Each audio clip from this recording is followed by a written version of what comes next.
Y ya estamos en los artículos de previo pronunciamiento, a partir del artículo 666.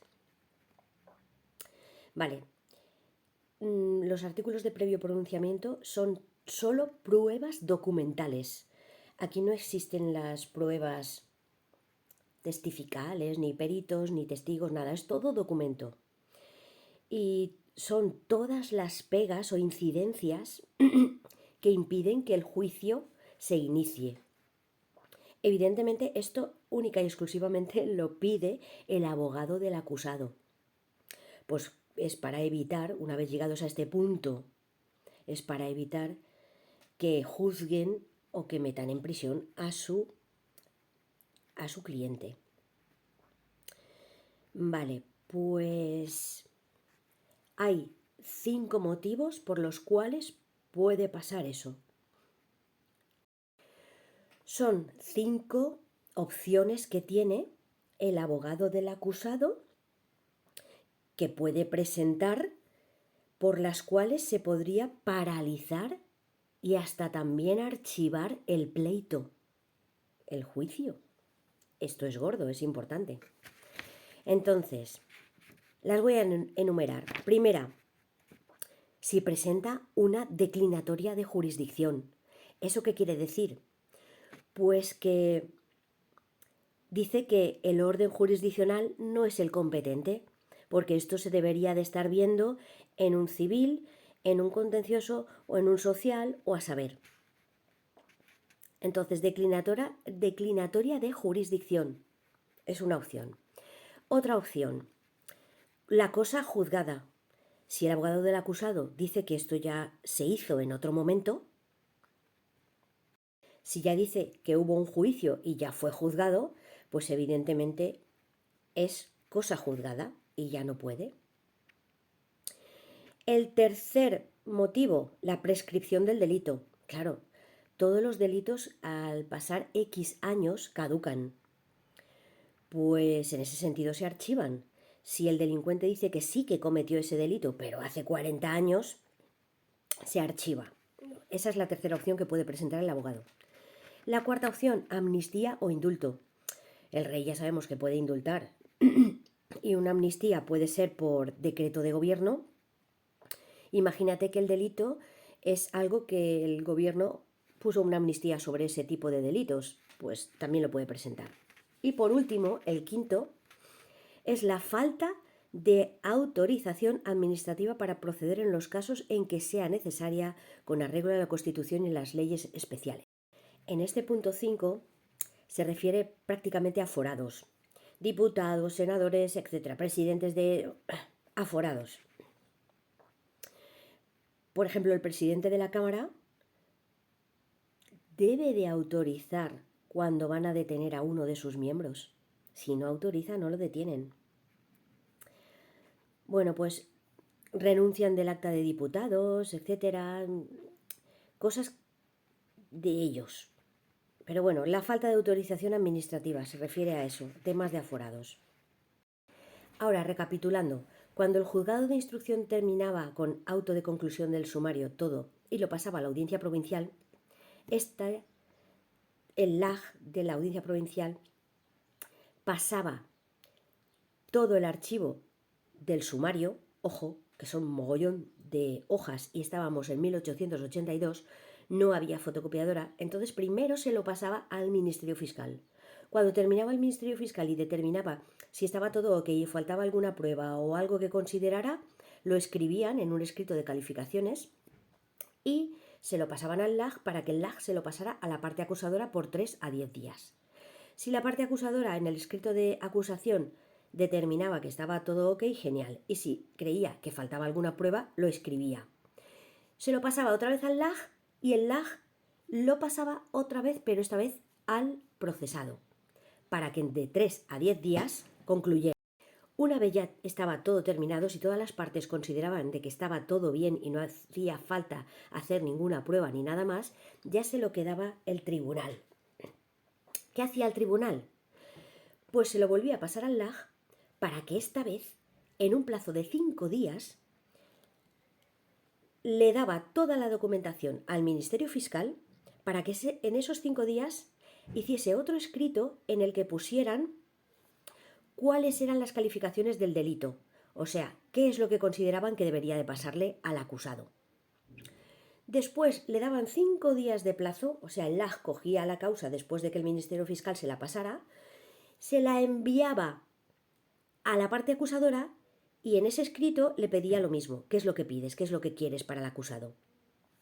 Y, por último, en un plazo de 5 días se lo pasaba al procesado, al abogado del procesado. ¿Qué hacía el abogado del procesado?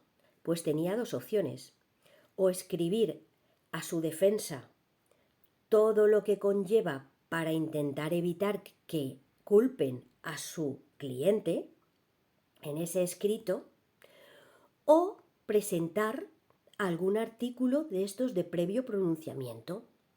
¿Qué pasa? Que le han dado 5 días.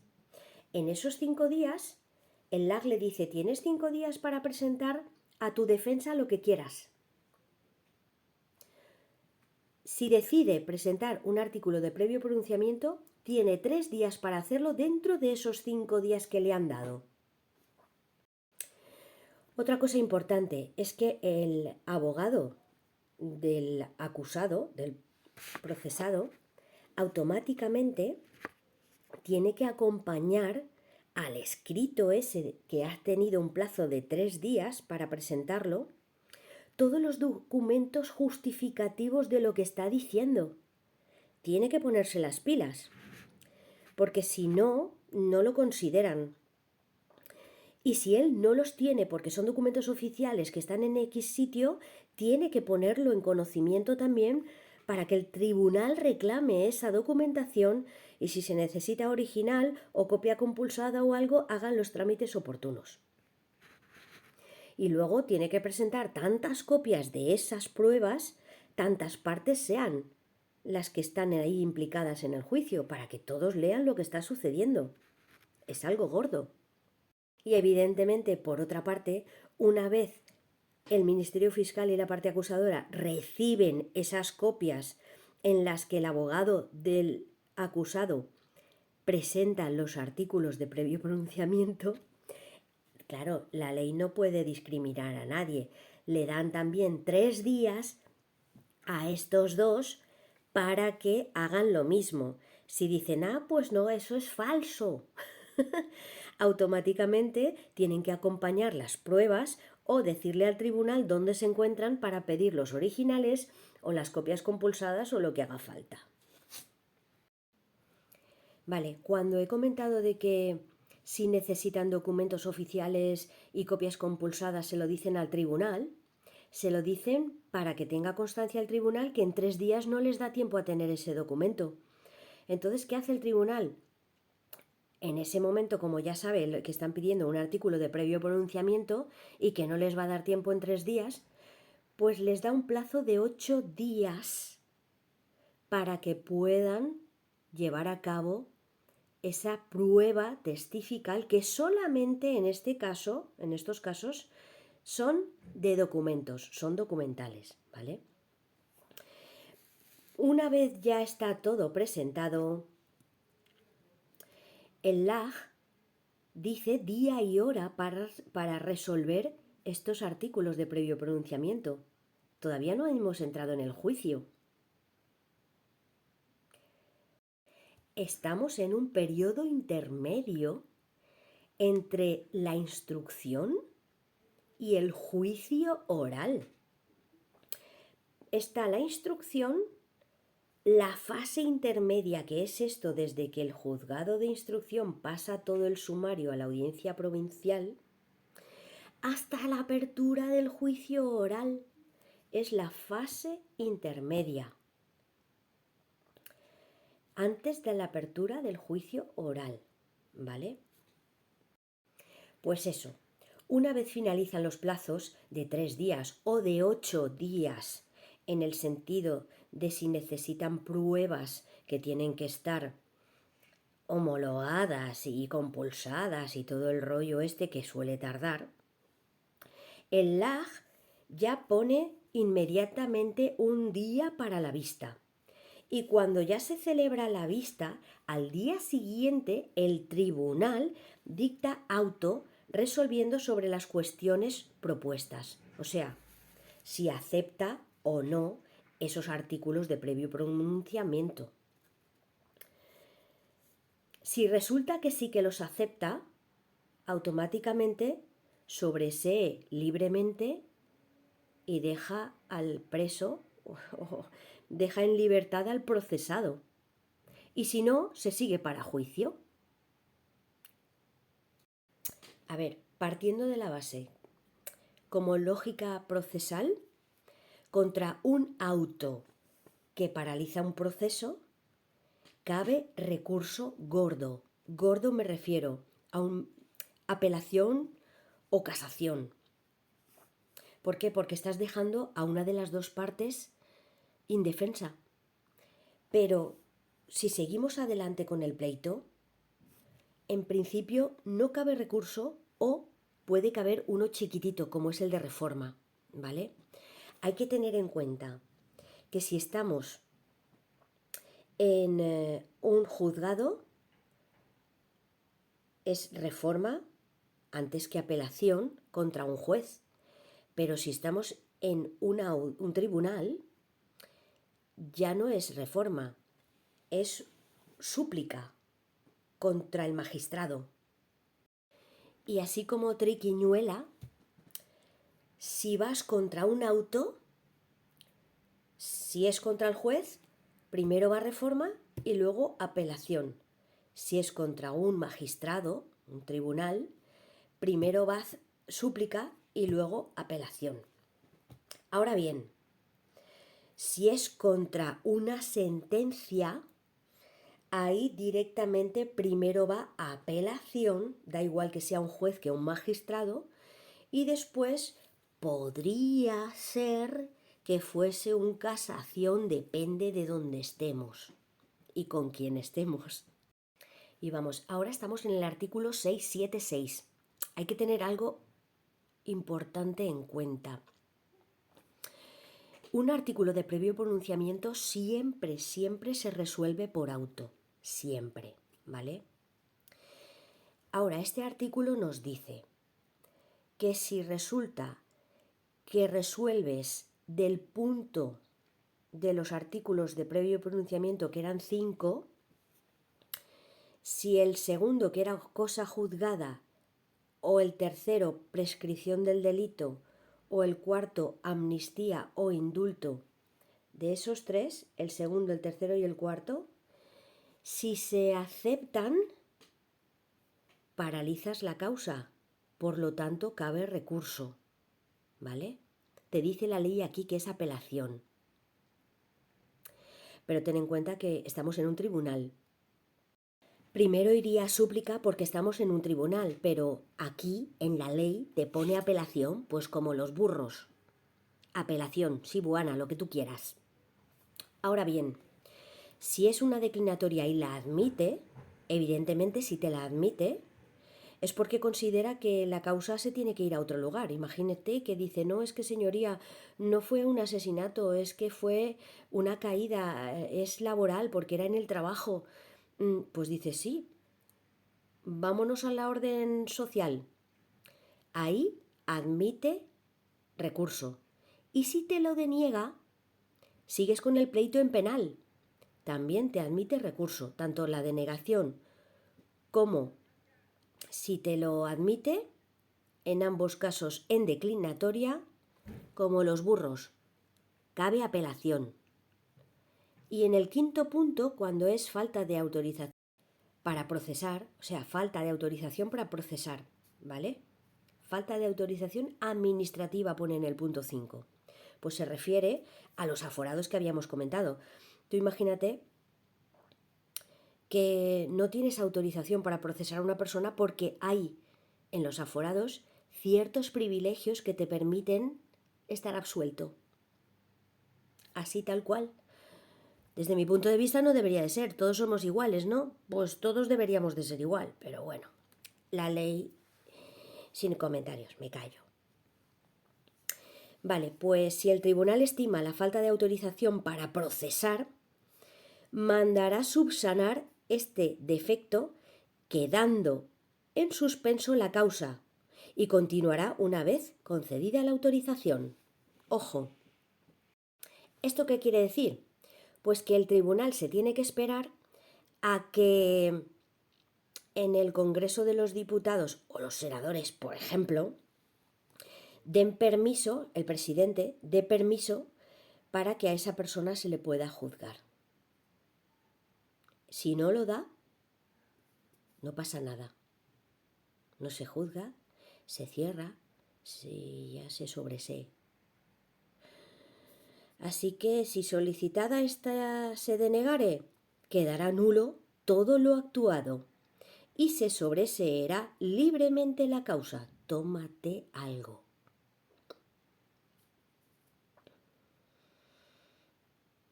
No hay juicio. Ahora bien, si el tribunal desestima ese punto 5, no cabe recurso y se sigue adelante con el juicio. En el artículo 678 nos dice que las partes podrán volver a pedir en el juicio oral, como medios de defensa, las cuestiones previas que se le hubieran desestimado, excepto la declinatoria, evidentemente. Si te han aceptado la declinatoria es que te vas a otro juzgado, a otro orden jurisdiccional más bien. Entonces, en los otros casos en los que se sigue el pleito, te dan la opción de volver a pedir lo que se te ha desestimado. Vale.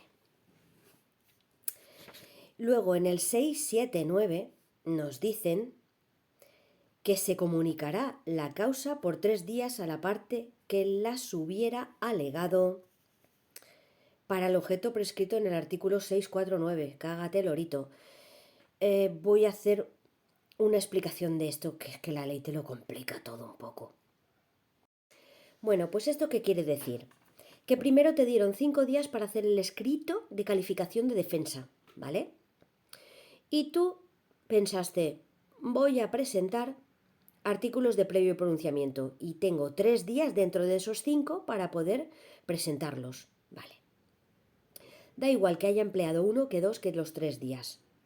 Has presentado los artículos de previo pronunciamiento y te los han desestimado.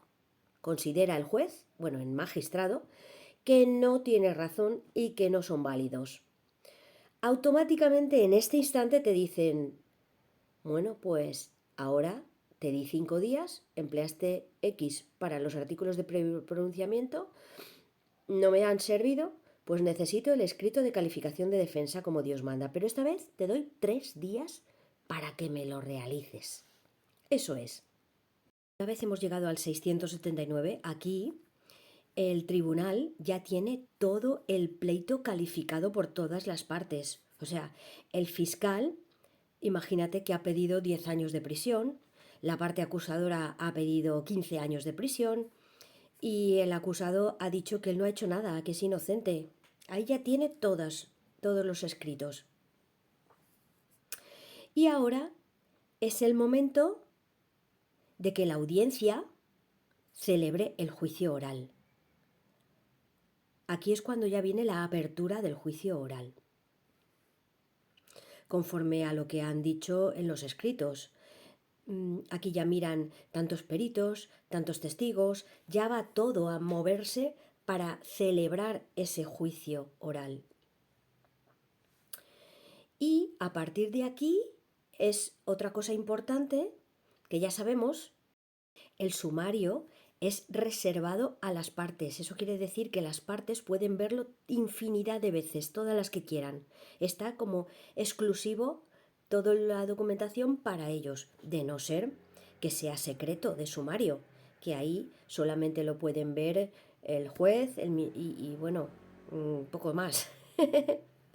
Vale. Cuando se enjuicia, aquí, cuando ya estás en la apertura del juicio oral, ya es público. La causa es pública desde la apertura del juicio oral. Aquí ya puede ir la gente de la calle a mirar el juicio. ¿Y qué es lo que pasa? Pues que en el artículo 680 te dice la ley, los debates del juicio oral serán públicos, bajo pena de nulidad. ¿Qué quiere decir eso? Pues que si no es público puede ser nulo, así tal cual. Ya sabemos que una de las tareas del de auxilio judicial es estar en la puerta donde se va a celebrar el juicio y dentro ya está el juez, los magistrados que tengan que estar, depende si es tribunal o juzgado, ya sabemos, están los abogados, está el Ministerio Fiscal si tiene que estar, o sea, ya están todos, menos el público. Entonces, ¿qué pasa? Que el de auxilio judicial, cuando ya le dan la orden, abre la puerta y dice: audiencia pública, todo el que quiera puede pasar, el juicio va a comenzar, eso sí. Una vez estás dentro, hasta que no finalice no vas a poder salir. Pero bueno, si quieres entrar a ver y escuchar, puedes. Y si no lo hace, el juicio se puede declarar nulo por la parte interesada. Imagínate que te ha salido rana la sentencia. Pues le dices al juez que anulas por ese motivo. Pues realmente el de auxilio judicial tiene que decir 3 veces, audiencia pública. Y tiene que constar, o sea, ahora actualmente se graba para evitar eso, por anulaciones. Y oye, que yo es que digo, vamos a ver, ¿qué es lo que puede pasar? Pues que se empieza de cero el juicio. No es que te vayas a librar de nada más, se repite otra vez todo. Menudo marrón, pero lo que hay. Luego el artículo 681 nos dice que el juez o el tribunal, de oficio o a instancia de alguna de las partes perjudicadas, puede acordar que todos o alguno de los actos del juicio se celebren a puerta cerrada. A puerta cerrada es que solamente pueden entrar los perjudicados o implicados, en este caso el Ministerio Fiscal, la parte acusadora, la víctima y sus abogados, cuando así lo exija razones de seguridad u orden público, para la protección de los derechos fundamentales de los intervinientes, o el derecho a la intimidad, y para evitar a la víctima perjuicios, todo lo relacionado con ese tipo de cosas. Está claro que queda prohibida en todo caso, la divulgación o publicación de información relativa a la víctima o a la identidad de la víctima, menor de edad o víctima con discapacidad o, claro, relativa a delitos sexuales. Todo eso queda prohibida en todo caso la divulgación o publicación, ¿vale? El juez o tribunal, previa audiencia de las partes, podrá restringir la presencia de los medios de comunicación y prohibir también que se graben audiencias, especialmente el derecho a la intimidad de las víctimas, por perjuicios relevantes, ¿vale? Por otro lado, nos vamos al 683. Estos artículos nos hablan del presidente del tribunal y nos dice que es el que dirige el debate. Ya sabemos que en cada tribunal hay mínimo 3 magistrados y uno de ellos es el presidente, ¿vale? El que hace de ponente o presidente. Vale, pues en este caso ya cuando estás ahí en el juicio oral, automáticamente los compañeros magistrados, todo lo que quieren preguntar, se lo dicen a él, para que sea él quien lo pregunte a viva voz. Vale. Después te dice el 684, el presidente tendrá todas las facultades necesarias para conservar o restablecer el orden y mantener respeto al tribunal y demás poderes públicos, pudiendo corregir en el acto con multa de 5.000 a 25.000 pesetas, o sea, de 30 a 150 euros. O sea que el presidente del tribunal, in situ, puede ponerte una multa de 30 a 150 euros. También puede llamar al orden a todas las personas que lo alteren y podrá hacerlas salir del local. Ojo.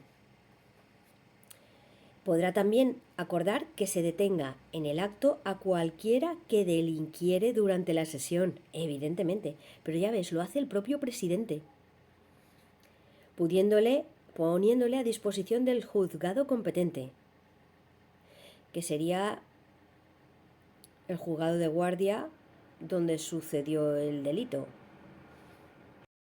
El 687 nos dice que cuando el acusado altere el orden, el tribunal podrá decidir que sea expulsado de su propio juicio por cierto tiempo o por toda la duración de las sesiones, continuando estas en su ausencia. Ojo, el acusado tiene que ir sí o sí para el juicio, si no, ya sabemos de la requisitoria, ¿vale? Búsqueda y captura, o en este sentido, si fueran peritos y otras historias como... Bueno, eso es aparte. ¿Qué pasa? Que en este sentido, que lo expulsen no quiere decir que se pueda ir a la calle y ya está, jiji, jaja, no. Quiere decir que hay 2 escoltas de policía con él o que lo meten al calabozo. Ahora entramos en materia con respecto a la práctica de las pruebas durante el juicio oral. La primera parte es sobre la confesión de los procesados y personas civilmente responsables, o sea, los seguros de responsabilidad civil. Y nos dice la ley en el artículo 688 que en el día señalado para dar principio a las sesiones, el LAJ velará porque se encuentren en el local las piezas de convicción que se hubieran recogido y el presidente declarará abierta la sesión. Si la causa fuese por delito de pena correccional, aquí volvemos a recordar que la pena correccional es la de conformidad hasta 6 años de prisión, ¿vale? Preguntará el presidente a cada uno de los acusados si se confiesa reo del delito. Ojo, con respecto al escrito de calificación y civilmente responsable, por la cantidad mayor que se hubiese fijado. Si hay varios escritos de acusación, se debe de conformar con el que pida la pena de prisión mayor y si hay, digamos, un actor civil, que es una compañía de seguros, pues también con el importe más elevado que ella proponga. Luego el 690 dice que se tiene que conformar con todo y corroborar que lo hizo todo, si no, no hay conformidad, ¿vale? Te dice, si fueren más de uno los delitos imputados, se le harán las mismas preguntas, o sea, ¿se confiesa inocente o culpable? Por cada uno de ellos y tiene que ser culpable de todos.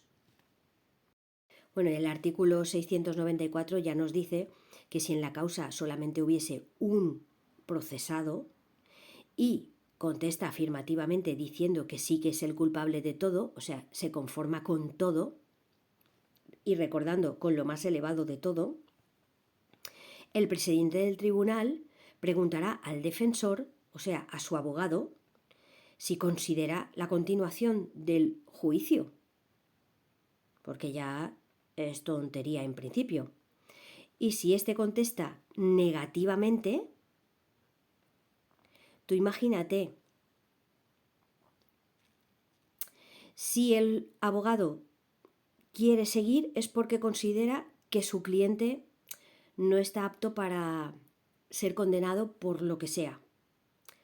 Entonces, en ese sentido se sigue, pero tiene que mostrar pruebas. Pero si por lo que sea se ya considera que no es necesario seguir porque su cliente se ha conformado y sabe él a ciencia cierta de que sí que lo ha hecho, o sea que está todo ok, automáticamente dice de no continuar y el tribunal procede a dictar sentencia. Ojo, sentencia de conformidad. Hemos dicho que estamos hablando de una pena de hasta 6 años, que es pena correccional, ¿vale? Entonces la sentencia es de conformidad. Ya dijimos anteriormente que si es una pena de más de 6 años, no cabe la conformidad. y aunque se conforme, pasa a ser una sentencia condenatoria, porque la pena de más de 6 años se considera una pena aflictiva. Ojo. El artículo 695 nos dice que si confiesa toda la conformidad con respecto a la parte penal, pero la parte civil no la admite, ten en cuenta de que habíamos comentado que de toda acción penal sale una acción civil, ¿vale? Que puede ser que se estudie en el mismo caso junta o por separado, porque a lo mejor la víctima decide ir por la parte penal, pero la parte civil la quiere llevar por el juzgado de primera instancia. Imagínate, lo quiere separar porque allí a lo mejor le pagan más. Vale, pues en este caso está hablando de cuando se lleva conjunta la acción penal y la civil. Si admite la conformidad de la penal y de la civil no, se va solamente a estudiar la civil.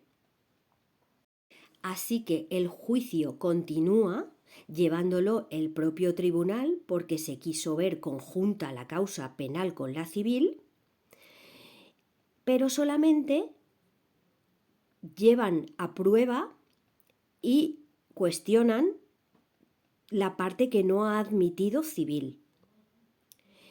Una vez ya lo hayan estudiado y ya saquen las pruebas, los testigos, los peritos y todo de la parte civil, terminado el acto, el tribunal dictará sentencia.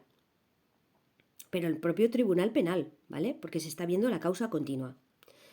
Y luego el artículo 698 nos dice que se continuará también el juicio cuando el procesado o procesados no quieran responder a las preguntas que se les hiciere el presidente. ¿Qué quiere decir esto? Pues que si los procesados se quedan mudos, considera el tribunal que están en todo su derecho a no declarar. También nos dice la ley que el juicio sigue aunque haya conformidad si, por ejemplo, no se encuentra el cuerpo del delito. Imagina que a lo mejor los acusados dicen que sí, que lo han hecho ellos, pero no encuentran pruebas suficientes. Pues el juicio sigue, no se puede mantener. ¿Qué vas a hacer? Y el artículo 700 nos habla de la parte civil, de lo que estábamos comentando, ¿vale? De la compañía de seguros. Si se ha quedado pendiente de resolver única y exclusivamente la parte civil. Cuando el procesado o procesados hayan confesado su responsabilidad y sus defensores no consideren que se deba de continuar con el juicio, pero a quien solo se hubiera atribuido la responsabilidad civil no haya comparecido o no se conformase. Imagínate que una compañía de seguros está allí, la causa de penal y civil se ve junta y se ha conformado con la penal pero la civil no. Y dices, vamos a ver, pues yo no estoy conforme. O en el caso de que se vean juntas, la compañía de seguros no asiste, el Ministerio Fiscal vela por el bien de todos y sabe que la civil está pendiente. Entonces será él el que diga, oiga, que hay una compañía de seguros que ha pedido dinero y no la están teniendo en cuenta. Entonces habla por la compañía de seguros. Vale, pues en estos casos el juicio continúa. Y en estos casos ya no estamos en penal. Ahora es cuando empieza la parte civil, aunque lo lleve un magistrado de la audiencia provincial en su parte penal, ¿vale? Bueno, pues si el culpable se niega a contestar, el presidente le apercibirá con declararle confeso. ¿Esto qué quiere decir? Pues que el civil, si viene y no contesta, se le declara culpable. En penal es todo lo contrario. Si te preguntan y tú eres el culpable pero te callas, no pasa nada. Pero igual que si no viene, en civil el juicio sigue. En penal no, en penal se para. O sea que el presidente le dice, oiga, como no conteste, le voy a declarar confeso, que es culpable. Y si le vuelve a preguntar y sigue sin responder, automáticamente, si persistiere en su negativa, se le declarará confeso. Y la causa se fallará. ¿Qué quiere decir esto?